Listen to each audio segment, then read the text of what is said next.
খুনিদের আদর্শিক পিতা শেখ মুজিবুর রহমান নামের যে হলটি ঢাকা বিশ্ববিদ্যালয়ে রয়েছে, আমরা সেই হলটির নাম পরিবর্তন করে জুলাইয়ের বিপ্লবী যোদ্ধা, আধিপত্যবাদ বিরোধী যোদ্ধা আমাদের শরীফ ওসমান হাদী ভাইয়ের নামে আমরা করতে যাচ্ছি। এর একটাই কারণ, সেটা হচ্ছে আমরা এটা জানি যে শরীফ ওসমান হাদী ভাইকে যারা হত্যা করছে তারা পতিত ফ্যাসিস্টের দোসর এবং পতিত ফ্যাসিস্টের একটা অংশবিশেষ। সেই হিসাবে ইন্টারিম তাদেরকে এখনো কোনো প্রকার ধরতে পারেনি, তাদের গ্রেপ্তার করতে পারেনি, কোনো বিচারের আমরা এখনো রূপরেখা পাইনি।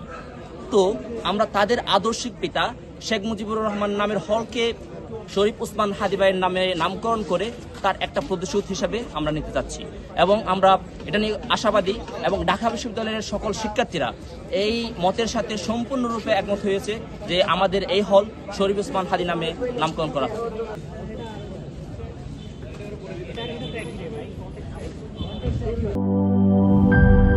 4 গুণ শক্তিশালী এনজাইম ও অধিক ফেনা সমৃদ্ধ অরিক সিলভার ওয়াশ মাত্র 70 টাকায়।